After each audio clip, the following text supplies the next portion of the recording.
11 horas mais 59 minutos, acabou as gracinhas, agora a gente recebe a nossa segunda entrevista, então a gente conversa aí sobre um documentário produzido pela UFPEL, então 3 anos depois dos atos antidemocráticos que marcaram o dia 8 de janeiro de 2023, documentário produzido pela UFPEL chega à televisão pública brasileira. A obra 8 de janeiro, Memória, Restauração e Democracia, estreia hoje às 8 horas da noite na TV Brasil. E ela registra o trabalho técnico e simbólico da restauração das obras de arte destruídas nos palácios presidenciais. Mais do que um registro, o documentário é um manifesto visual sobre o papel da cultura e da memória como formas de enfrentamento às ameaças à democracia. A gente recebe o diretor do filme, Michael Kerr, e também a Andrea Bacchettini, coordenadora do projeto de restauração, para a gente entender como a UFPEL transformou um momento de destruição em uma potente narrativa de reconstrução simbólica e resistência democrática. Andrea, Michael, sejam bem-vindos ao Contraponto, um bom dia. Bom dia a todos os ouvintes da rádio, é um prazer estar aqui hoje falando desse projeto tão bonito, né, e um resultado de um trabalho que envolveu 50 pessoas da universidade. Foi muito prazeroso e que bom estar aqui com vocês hoje. Bom dia, Ridley, bom dia, Leonardo. Prazer também estar aqui com a gente. Bom dia, Andréia, apesar de a gente ter se falado, né, André? Mas é um prazer estar aqui com vocês e poder contar um pouco do que a gente fez, né, ao longo desse tempo, que não foi só o ano que a gente ficou lá. O último ano eu e a Andréia andamos muito por aí, também por vários lugares, né, divulgando um pouco o que nós fizemos, todo o trabalho que foi feito por ela, e é um prazer estar aqui com vocês. Perfeito. Só antes da gente começar a entrevista, a gente recebeu uma demanda aqui nos bastidores. O Rogério Marim Menetti, ele está precisando de sangue O positivo ou O negativo. A doação pode ser feita ali no Hemocentro, na Bento, com urgência. A gente recebeu aqui nos bastidores, então, necessitando de sangue, tanto O positivo quanto O negativo. Rogério Marim Menetti, fica o registro. Agora sim, a gente recebe, peço perdão pela interrupção, a gente começa a entrevista. Acho que a gente pode começar falando justamente sobre o processo de elaboração do documentário, e aí a gente chega na questão da reconstrução das obras. Como que se deu, e aí eu acho que é uma pergunta que vocês podem até se complementar, mas como que se deu esse processo de pensar, bom, eu acho que aqui caberia um documentário, vamos fazer este documentário, e como que se deu aí então o começo da produção? André, eu acho que tu pode começar explicando como surgiu o projeto para chegar no documentário, e aí eu complemento com algumas coisas. O convite do IFAM em 2023, na época, foi em agosto, e aí a professora Karen Caldas, que era coordenadora adjunta também e coordenadora do curso na época, fomos convidadas, então, a ir a Brasília para ver as obras. São 20 obras que vão ser restauradas em loco, né? E aí, quando nós chegamos a Brasília, a gente já chegou com um projeto pronto, assim. A gente tinha o projeto de restauração das obras, mas a gente tinha um projeto maior, que era fazer o registro desse processo de restauração, que levaria um ano praticamente, com um documentário, né, pela razão e a importância do tema e também das obras, que são obras muito importantes para a história da arte do Brasil, artistas renomados, então era importante ter esse registro. Ações educativas, né, eram cinco propostas, um livro-arte e também um manual, né, de conservação dessas obras após a restauração. Então, foram 5 etapas do projeto. Então, quando a gente apresentou para o IFAM, a gente foi chamado para fazer só a restauração, mas a gente já levou uma proposta maior em o documentário. E aí, a partir do que a gente teve o ok do IFAM, eles aceitaram a proposta, adoraram, e tinha que ter esse papel da universidade ocupando esses espaços, né, mostrando a sua produção acadêmica e científica. Então, foi importante já, desde o início, o Michael estava com a gente. Aí eu fiz o convite para ele, né, e ele topou, então, em assumir a parte do documentário. Então, seguindo complementando o que a Andrea estava falando, né? Isso foi, a gente já está em 2026, isso foi, né, André, final a conversa comigo foi do meio para o final de 2023, se eu não me engano, né? Foi quando começou o projeto, quando vocês fizeram o projeto. E a Andrea conversou comigo e a proposta ali era, ela disse assim, a gente tem vários materiais audiovisuais para fazer sobre o que nós vamos, no projeto que nós vamos para Brasília, que vão passar o ano de 2024 lá, né? E aí eu te pergunto, ela me perguntou, tu acha que há condições da gente, dentro da universidade, por meio do curso de cinema, conseguir fazer a produção de um documentário, né, e outros materiais audiovisuais? Naquele momento, eu conversando com a André, eu disse, olha, nós estamos aqui sempre pelos alunos, né? Essa é a proposta, nós como professores, eu, André, somos professores, e vários outros que estavam no projeto, né? Assim, eu tendo a possibilidade de a gente ter os nossos alunos juntos, né?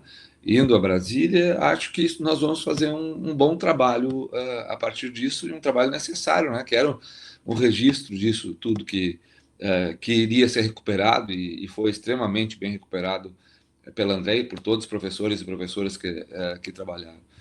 Aí, surgindo esse convite, nós já estávamos no início de 2024, 8 de janeiro, né, André, de 2024, nós todos já estávamos em Brasília, começando ela e a equipe do restauro, começando o trabalho de restauro das obras, e nós já com a nossa equipe, que não era só eu, né? Eu era o único professor, mas nós tínhamos o André Barcelos, que é técnico em audiovisual dentro da universidade, que trabalhou junto também durante todo o processo, e mais alunos, né? Nós tivemos 5 alunos do curso de cinema e mais um aluno do curso de música trabalhando. A partir daí a gente foi para Brasília. Isso já era 8 de janeiro de 2024, um ano depois. A gente começava o registro desse trabalho. E um registro que a gente começava sabendo, naquele momento, o que nós tínhamos que dizer. Não sabíamos ainda como seria, mas o recado que a gente tinha que dar a partir desse material, né? Porque eu sempre penso assim, esse material audiovisual é um material que fica, né? É um material que fica como memória de tudo que aconteceu, e ele é muito potente para isso, né? Porque um material com imagem, com som, com movimento, nos deixa muito próximo daquilo, né? Nos coloca justamente vendo como essas coisas aconteceram e como foi esse processo que elas estiveram trabalhando. E a partir daí a gente começou. Temos que fazer isso, e agora nós vamos aos poucos entendendo como nós vamos contar essa história do que foi o trabalho resolvido, né? Até sobre isso, Michael, quando a gente pensa na importância histórica dessa restauração, dessas obras, como foi a ideia de transformar esse documentário não só num registro técnico do trabalho que foi feito, mas também sobre a arte daquilo que está sendo restaurado, mas e também da política, do contexto de como aquilo foi destruído. Então, como que isso foi feito para que essa memória não traga só do trabalho, mas também do porquê que a gente chegou naquele ponto. Claro, isso é interessante, né, Leonardo? A ideia, quando a Andréa conversou comigo, a Andréa nunca me disse assim, eu quero que tu mostre um trabalho técnico, ou eu quero que o trabalho seja político. Ela nunca disse assim, qual é o caminho. Isso é muito importante para quem, isso é legal, né? Essa liberdade para quem faz audiovisual é muito boa, porque a gente tem a possibilidade de olhar e ir construindo, né? Eu digo sempre assim, ainda mais em documentário, porque documentário, a gente tem sempre uma ideia do que vai fazer, mas nunca sabe como vai fazer, porque as coisas vão mudando no meio do caminho, né? Não é que nem um filme de ficção que a gente tem tudo previamente pronto e só vai registrando aquilo que nós já temos, né? Um roteiro pronto. Esse roteiro ele não estava pronto. Mas uma das coisas que eu pensava sempre é assim, a gente vai registrar o processo, mas nós tínhamos uma limitação, por exemplo.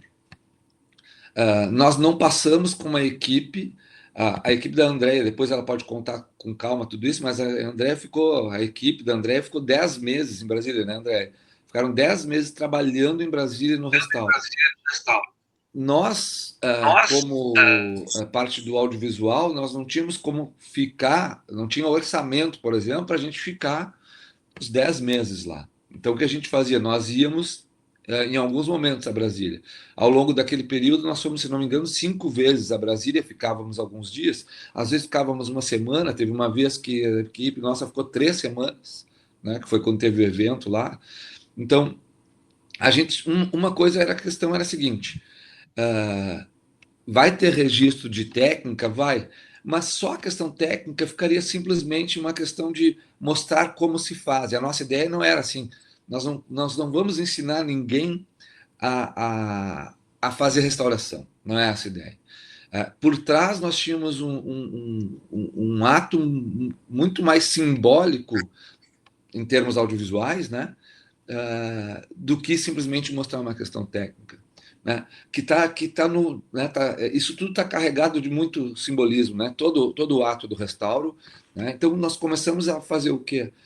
Com o decorrer do tempo, eu comecei a me dar conta assim, eu sei que eu tenho que pegar várias pessoas para falar sobre isso, tá? E sabia que a gente tinha que pegar momentos de restauro, mas a gente queria dar uma ideia de que isso não foi pouca coisa, sabe? Não foi pouca coisa que aconteceu ali. A gente queria dar uma ideia de que o que aconteceu ali era algo que, como várias pessoas falam no documentário, mais uma pessoa diz assim, a gente não tem que comemorar isso que aconteceu, né? A gente está fazendo um registro que não é para comemorar, mas é um registro para a gente não esquecer o que aconteceu, né? E eu digo assim, e o ato do restauro, as peças quebradas, as peças destruídas, são, para mim, é como um rastro para aquilo que aconteceu, sabe? Tu olha aquilo quebrado e pensa assim, pô, como isso aconteceu? O que fizeram com isso? Então, a proposta foi muito essa, assim. Eu acho que a gente tem que passar um recado sobre isso que aconteceu, a partir da valorização do trabalho do restauro que elas trabalharam, que todos os professores fizeram, né? Mas não simplesmente um registro técnico, que seria algo mais simples de ser feito em tese, né? Vamos mostrar como se faz. Mas aquilo é um ponto de partida para a gente dar um recado muito maior do que simplesmente aquilo que está quebrado. Aquilo que está quebrado é algo muito maior, né? Acho que talvez eu tenha te respondido, Leonardo, mais ou menos assim, nesse caminho. Eu acompanho o trabalho de uma fotógrafa da Folha de São Paulo, a Gabriela Biló, e ela, em uma entrevista recente dela, ela comenta muito disso, de fazer um registro que não seja apenas o registro para dizer, olha, isso aconteceu, mas um registro que mostre, que eu acho que é o que o Michael está querendo destacar, que é a profundidade do que aconteceu, o quão problemático isso tudo é. Então, é muito, muito interessante essa abordagem do documentário. Eu queria perguntar para o André, utilizando também a deixa do Michael, justamente a respeito da elaboração da equipe responsável pela recuperação das obras. Como que se deu esse processo e até como que se deu a ida para Brasília para trabalhar nessas obras que, de certa forma, são uma ferida não apenas nas obras, né, mas na nossa história, na história nacional. Bem, pessoal, foi um trabalho, assim, eu considero hoje o trabalho da minha vida, assim, porque foi sangue, suor e lágrimas, né? Foi muito difícil montar uma estrutura longe da universidade, né? Um laboratório de conservação para funcionar ele funcionou no Palácio da Alvorada, dentro da Casa da Presidência da República. E aí tem uma série de coisas que nós trabalhamos na conservação e restauração, que são produtos químicos controlados pela Polícia Federal, questões técnicas que a gente teve que resolver, né? Como entrar com esses produtos, a fiscalização disso. Então, foi um trabalho que gerou muita angústia, né? Porque a gente precisava de materiais e tinha que ter aprovação de tudo que fosse entrar dentro deste laboratório. Então, só em montar uma estrutura da universidade dentro do Palácio da Alvorada já foi um desafio enorme, assim. Nós começamos do zero, não tinha nada lá, só um espaço físico. E a gente teve que comprar equipamentos, os insumos, montar a equipe. A equipe base é os professores do curso de Conservação e Restauro, nós somos 10 professores, né? Cada um com a sua especialidade. Todos foram chamados para fazer parte, e a nossa técnica, a Kelly Scolari, permaneceu em Brasília durante esses 10 meses. A Kelly era o nosso ponto focal, nós, professores, íamos a cada 10, 20 dias, passava uma semana, teve períodos que eu passei mais tempo, eu cheguei a ficar 3, 4 semanas lá, e alunos, nos períodos de férias, ficavam mais tempo, né? com exceção da equipe do Michael, que viajava de acordo com as demandas, não foram só no período de férias, porque a gente tem um calendário que está diferenciado da universidade, ainda teve a enchente, teve a greve, então esses alunos tiveram uma oportunidade de ficar mais tempo ainda lá em Brasília, tendo essa experiência de fazer uma restauração em obras tão importantes, né, para a cultura brasileira. Cada especialista foi chamado, então, para a sua área. Nós tínhamos um acervo muito diferente, mas a maioria das obras eram pinturas sobre tela, que é a minha responsabilidade dentro do curso.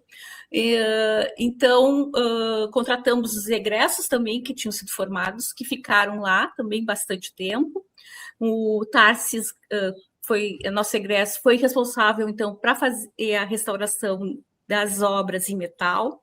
A professora Mirella ficou responsável pela obra em papel, eu pelas pinturas, e a Kelly pelo Crashberg, que é uma obra, uma escultura tridimensional.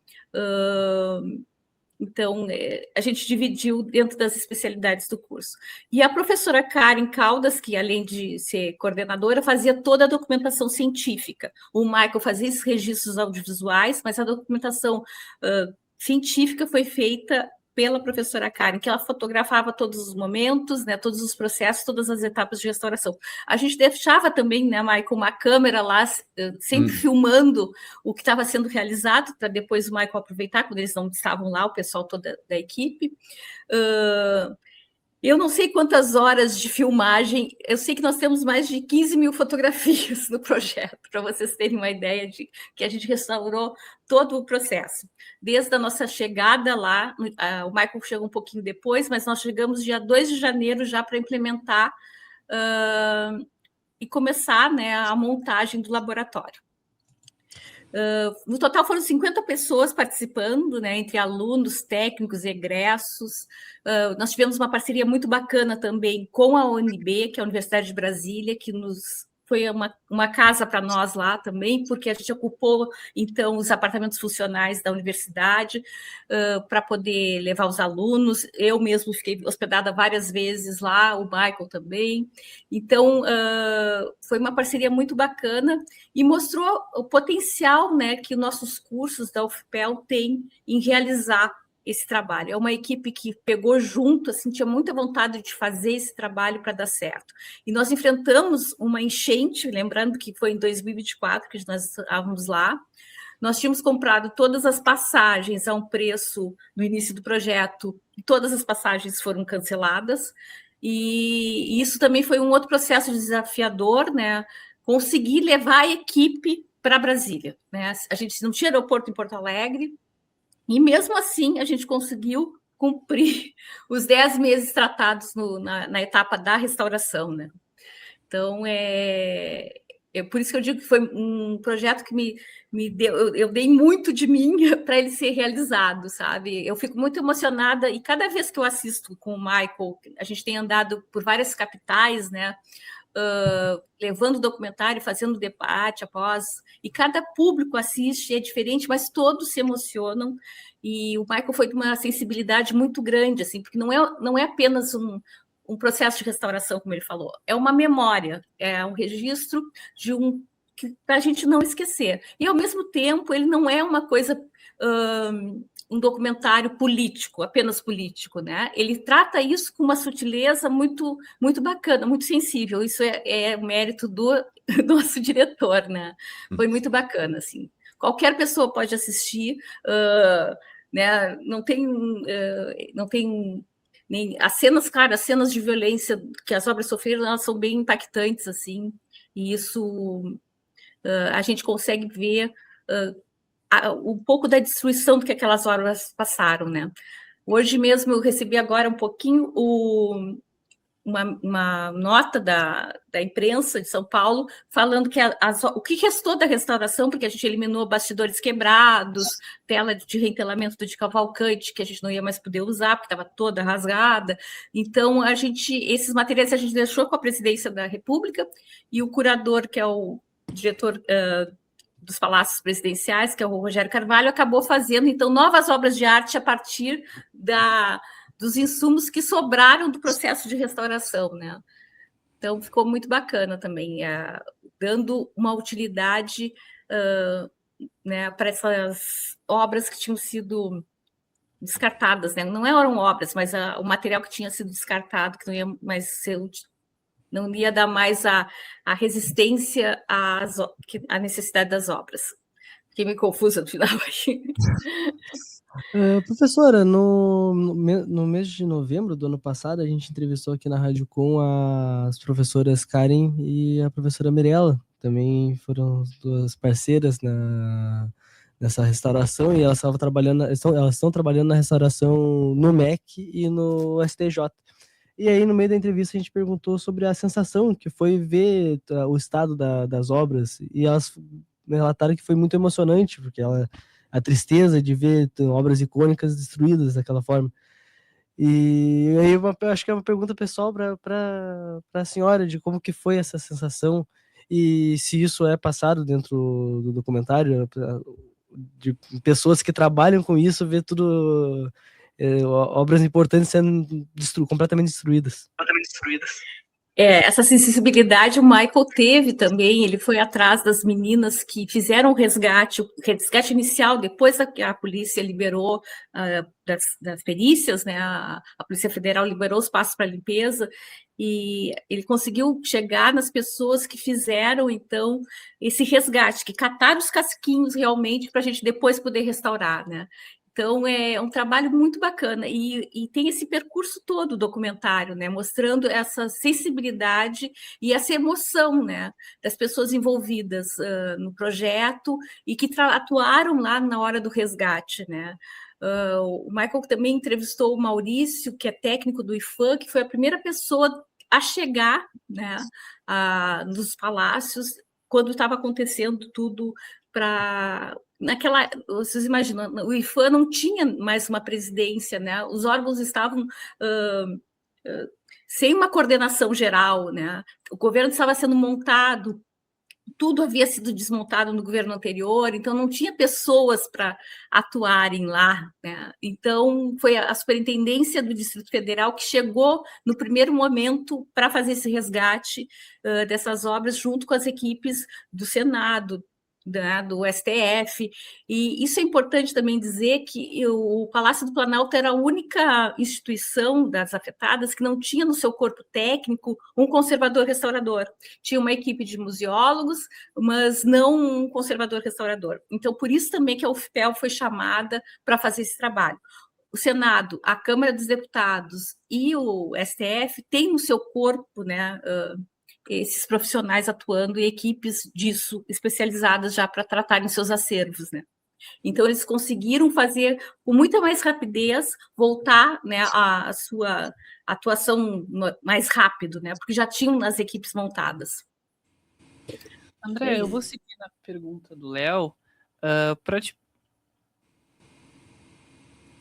Tá. Eu vou seguindo a pergunta do Léo, mas é uma pergunta tanto para o André quanto para o Michael, sobre qual foi, se vocês lembram, qual foi a primeira sensação que vocês tiveram ao chegar e se deparar com aquelas obras no estado em que elas estavam. Bem, posso falar um pouquinho, porque eu cheguei em setembro, né, para ver as obras pessoalmente, e eu até falo isso no documentário, bem emocionada, quando a sensação de ver o Di Cavalcanti com as punhaladas, né? A gente tem essa imagem na memória, assim, as pessoas devem lembrar, isso foi muito mostrado na mídia, a pessoa apunhalando o Di Cavalcanti, que é um quadro de grande dimensão, ele tem 3,10 metros, né?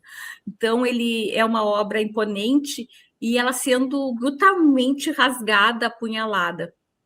E com muita raiva, assim, a gente via que tinha uma carga muito forte. É uma obra de grande dimensão, como eu falei, e ela tem uma estrutura que segura o tecido, que é a tela, de madeira muito pesada. E ele conseguiu, com a brutalidade que ele dava as punhaladas, a quebrar a madeira que sustenta a obra, né? Então a gente teve que fazer um trabalho muito minucioso e trocar também dessas partes que foram danificadas. Mas eu acho que a obra do Di Cavalcanti, do Krashberg, o vaso cerâmico e também o flautista do Bruno Jorge foram as obras que mais sofreram, assim. Bruno Jorge é uma escultura em metal de 2,5 metros, que foi fragmentada em 4 pedaços, né? E tem uma das obras que é a Vênus Apocalíptica, Fragmentantes, de uma artista argentina, Marta Menuhin, que foi lançada com uma bola de canhão, por exemplo, do terceiro andar pelas vidraças, né? Uma obra muito pesada, que deve ter uns 80 centímetros de altura. Então, foi de uma destruição, eles entraram para destruir, assim, uma destruição em massa de um acervo importantíssimo para a história da arte do nosso país, né?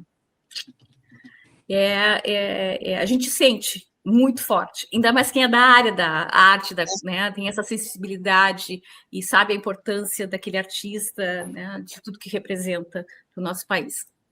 Acho que é isso. Eu vou tentar dizer também, é diferente, né?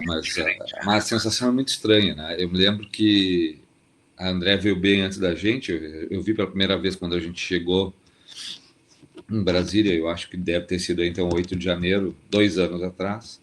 E eu lembro quando eu olhei aquilo, é algo que eu sempre digo assim, a gente não tem como dizer o que a gente sente quando vê.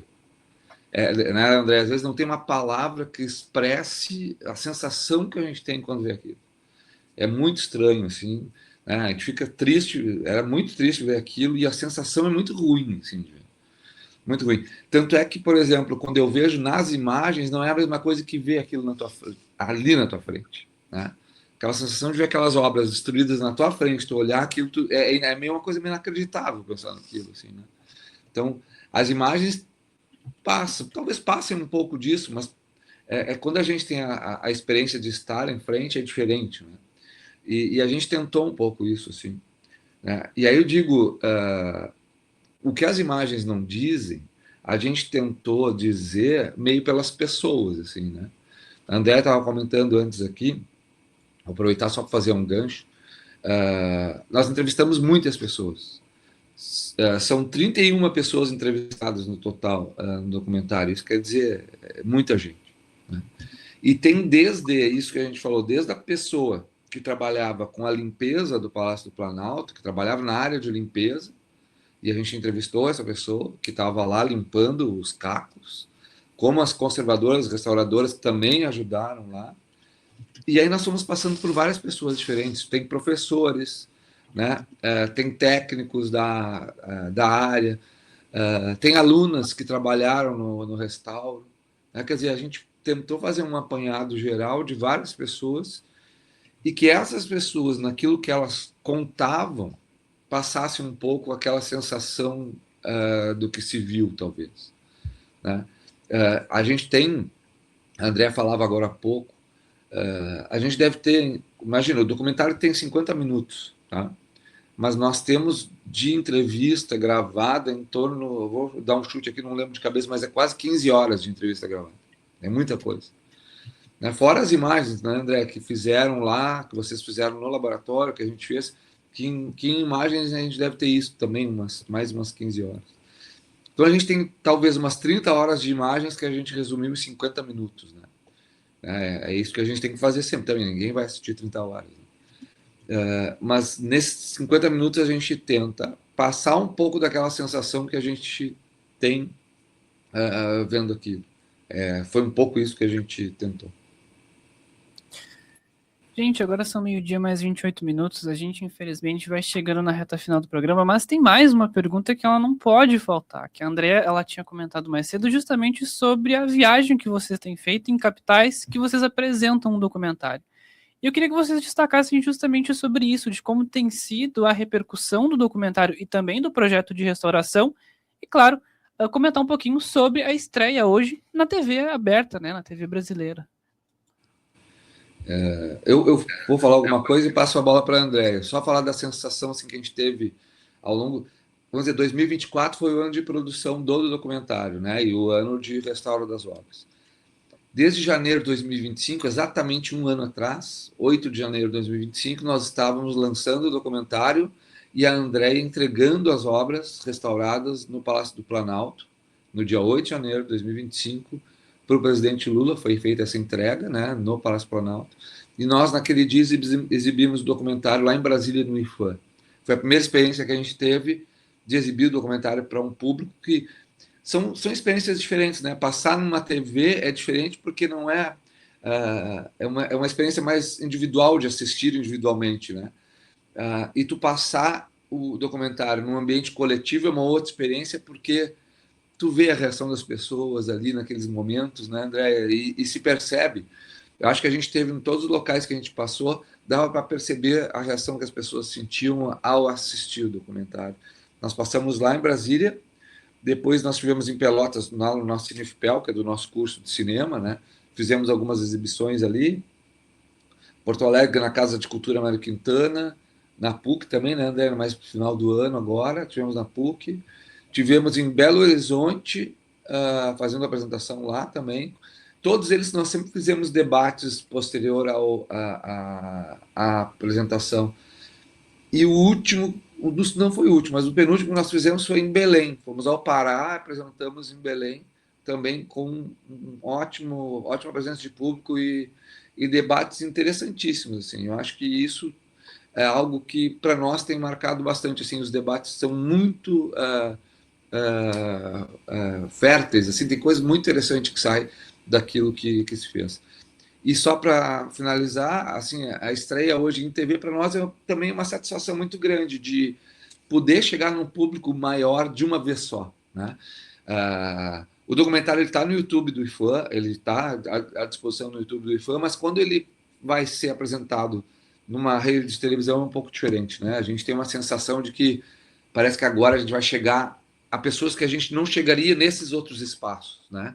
Então a gente hoje está, eu digo assim, é uma pena que tudo tenha acontecido, né? O fato não foi um bom fato, mas eu acho que a gente conseguiu fazer um bom trabalho em cima do que aconteceu a partir do trabalho da Andréia, e a gente está hoje de maneira assim, eu digo, não é feliz pelo que aconteceu, mas feliz por a gente chegar hoje onde a gente está conseguindo chegar.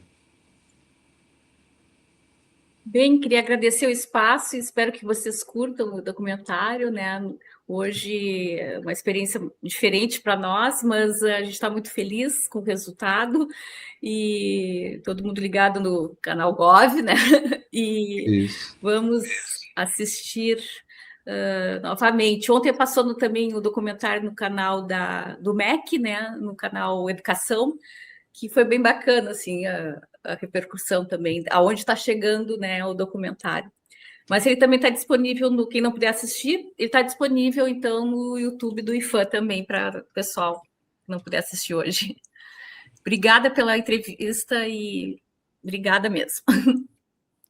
A gente que agradece, a gente fica muito contente de receber vocês, de falar, como o Michael destacou, é um fato muito triste, mas um trabalho muito bonito que foi feito para ressignificar tudo o que aconteceu, né? Então, muito obrigado pela participação. Obrigado a vocês. Aí, muito obrigado. Meio-dia mais 32 minutos a gente recebeu, então, a professora Andrea Bacchettini e também o Michael Kerr, eles que são responsáveis aí por uma grande produção que trata do episódio que aconteceu no dia 8 de janeiro de 2023. Foi produzido, então, um documentário chamado 8 de Janeiro, Memória, Restauração e Democracia, que narra o processo, então, de reconstrução das obras que foram vandalizadas no dia 8 de janeiro.